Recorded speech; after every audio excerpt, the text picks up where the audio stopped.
அருள்மிகு ஆதி அண்ணாமலையார் கோயில் திருவண்ணாமலையில் கிரிவலம் செல்லும் வழியில் 7 கிலோமீட்டர் தொலைவில் உள்ளது.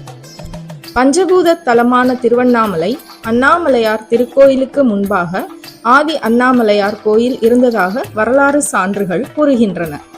2000 ஆண்டுகள் பழமையான கோயில். இத்திருக்கோயில் அடி அண்ணாமலை என்ற கிராமத்தில் உள்ளது.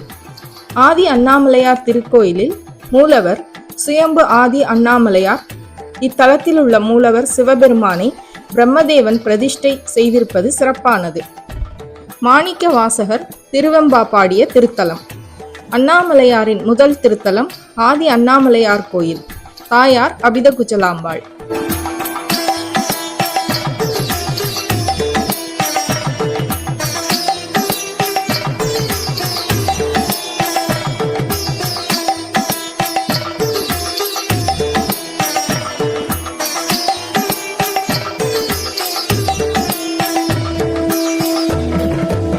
பிரம்மனும் மகாவிஷ்ணுவும் யார் சிறந்தவர் என்று சண்டையிட்ட திருத்தலம்.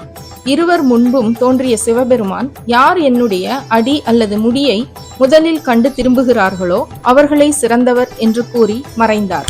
இதை ஏற்றுக்கொண்ட இருவரும் மகாவிஷ்ணு வராக உருவம் எடுத்து பூமியை துளைத்து கொண்டு சிவபெருமானின் அடி காண புறப்பட்டார். பிரம்மதேவன் சிவபெருமானின் முடி காண அன்னப்பருவிய வடிவம் எடுத்து மேல் நோக்கி பறந்தார். உயர உயர வெகு தூரம் சென்ற பின்பும் சிவபெருமானின் முடியை காண இயலாத நிலையில் அப்பொழுது சிவபெருமானின் தலையில் இருந்து விழுந்த தாழம்பூ பூமியை நோக்கி வர இதை கண்ட பிரம்மன் தாழம்பூவிடம் தாம் சிவபெருமானின் திருமுடி கண்டதாக கூறும்படி கூறினார். இதை ஏற்ற தாழம்பூ சிவபெருமான் அடியை காண இயலாத மகாவிஷ்ணுவிடம் பிரம்மதேவர் சிவபெருமானின் முடி கண்டார் என பொய்யுரைக்க இதை கண்டு சினமடைந்த சிவபெருமான் பொய் சொன்ன பிரம்மாவுக்கும் தாழம்பூவுக்கும் சாபம் வழங்கினார். என்ன சாபம்? பிரம்மதேவனுக்கும் பூவிலகில் திருக்கோயில் எதுவும் இருக்காது எனவும் தாழம்பூவை சிவபூஜையிலிருந்து நீக்கினார். பிரம்மதேவருக்கும் மகாவிஷ்ணுவுக்கும் அக்னி சொரூபமாக காட்சி கொடுத்த சிவபெருமான் இத்தலத்தில் மலையாக குவிந்து அடிமுடி காண முடியாத ஆதி அண்ணாமலையாராக காட்சி தருகிறார். தன் தவறை உணர்ந்த பிரம்மதேவன் ஆதி அண்ணாமலையார் திருத்தலத்தில் தன் திருக்கரங்களால் சிவபெருமானின் லிங்க திருமேனியை நிறுவினார். இதனால் ஆதி அண்ணாமலையார் எங்கு சென்றாலும் களையாத பாவங்களை களையும் மூலவராக காட்சி தருகிறார். அக்னியாக ஜோதி வடிவமாக தோன்றிய ஆதி அண்ணாமலையார் இருளை நீக்கி வாழ்வில் ஒளியேற்றி ஜோதியாக காட்சி தருகிறார். அதுதான் கார்த்திகை தீபம். அனைவருக்கும் வணக்கம்.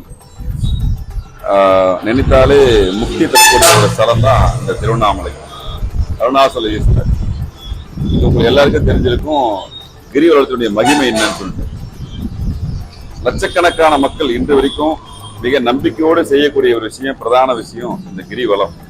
கிரிவலம் வரும்போது கர்ம வினைகள் கழியும், நல்ல எண்ணங்கள் வளரும், கேட்டது கிடைக்கும் அப்படின்னு நம்பிக்கை தான் மக்கள் லட்சக்கணக்கான பேர் வராங்க. இன்னொரு முக்கியமான விஷயம், நிறைய பேர் கேட்குற கேள்வி, பௌர்ணமியில வந்தா மட்டும் தான் சிறப்பா இல்லை மற்ற நாள்லயே வரலாமான்னு நிறைய பேருக்கு ஐயப்பாடு இருக்கு. அந்த ஐயப்பாடு யாருக்கும் தேவையில்லை. எப்பொழுது வேண்டுமானாலும் வரலாம். ஏன்னா 365 நாளும் இங்க மக்கள் திருவிழா வராங்க, தவறு கிடையாது. சிவன் அருள் பேர்ல எப்போ வேணா வரலாம். கொஞ்சம் கூடுதலான ஒரு சில விஷயங்கள் பௌர்ணமிக்கு கிடைக்கும், அது உண்மைதான், இல்லைன்னு சொல்ல முடியாது. அதுக்காக நீங்க மற்ற நாள தவிர்க்கிறது சரியில்லை. எல்லா நாட்களையும் நீங்க திருவிழம் தாராளமாக வரலாம். அது ரொம்ப முக்கியமான விஷயம். ஏன்னா இங்க அண்ணாமலையார் சிவன் மலை ரூபத்துல இருக்காரு. நீங்க உங்க மலையே தான் சிவன், அடிக்கொரு லிங்கம் அண்ணாமலைன்னு சொல்லுவாங்க.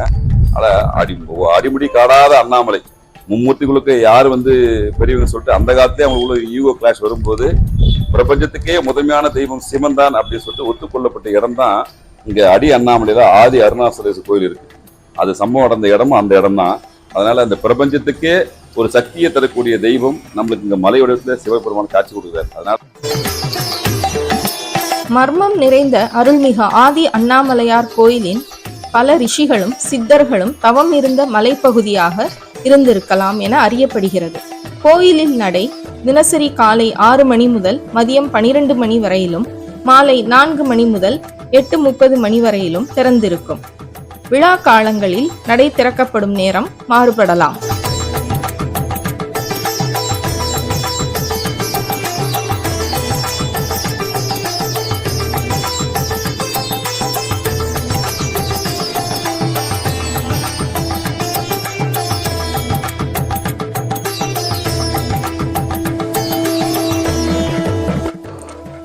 திருத்தலத்தில் தட்சிணாமூர்த்தி தெற்கு திசையை நோக்கி காட்சி தருகிறார். விநாயகர், வள்ளி, தெய்வானையுடன் முருகப்பெருமான், 3 நந்திகளும் 3 சிவலிங்கங்களும் சிவன் யானை மேல் வருவது போலவும் ஒரு திருமுகம் கொண்ட சிவலிங்கத்தை இங்கே காணலாம்.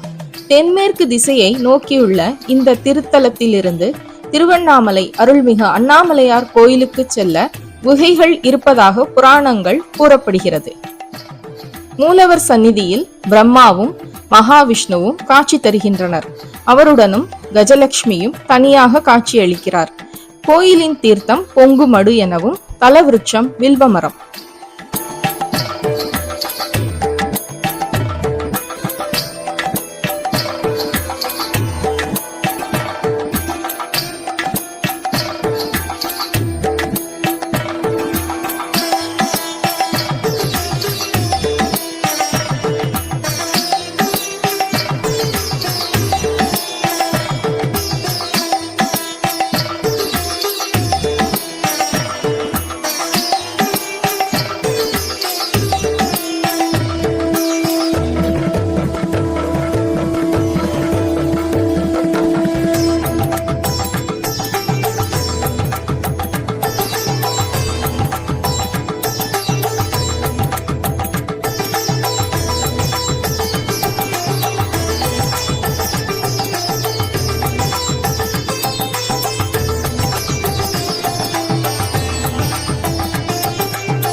இது போன்ற ஆன்மீக செய்திகளுக்கு பத்மம் யூடியூப் சேனலை சப்ஸ்கிரைப் பண்ணுங்க.